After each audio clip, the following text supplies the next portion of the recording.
So hi friends. So father's day కదా. So మా పిల్లలు అయితే వాళ్ళ డాడీకి సర్ప్రైజ్ చేయాలని ఏదేదో రెడీ చేసేస్తున్నారనమాట. సో దీంట్లో నాకేం సంబంధమే లేదు. జస్ట్ నాకు ఒక కేక్ మాత్రం రెడీ చేయమన్నారు. నేను కేక్ మాత్రమే రెడీ చేసి ఇచ్చాను. సో తర్వాత డెకరేషన్ కానీ వాళ్ళు రాసేది మొత్తం వాళ్ళే చేశారనమాట. అదే మదర్స్ డే వచ్చింది కానీ ఒక్కరోజు కూడా నాకైతే ఒక చాక్లెట్ కూడా తెచ్చిచ్చింది అయితే లేదు. బట్ వాళ్ళ డాడీ కోసం అయితే ఇంత రాసి ఇంత చేసి ఇట్ట చేస్తున్నారు.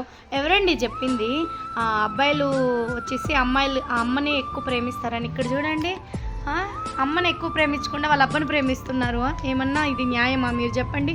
చూడండి, కేక్ మాత్రం చేశాను కానీ దానిపైన ఉండేది మొత్తం డెకరేషన్ అన్నీ వాళ్ళే చేసుకున్నారు. సో చాలా హ్యాపీగా అయితే అనిపించింది. సో హ్యాపీ ఫాదర్స్ డే అండి ప్రతి ఒక్కరికి. So father is a real hero అన్నమాట.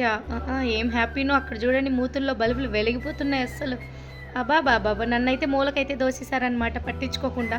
సరేలే మనకి ఎందుకని నేను సైడ్లో ఉన్నానండి. నచ్చితే ఒక లైక్ చేయండి, షేర్ చేయండి, సబ్స్క్రైబ్ చేసుకోండి.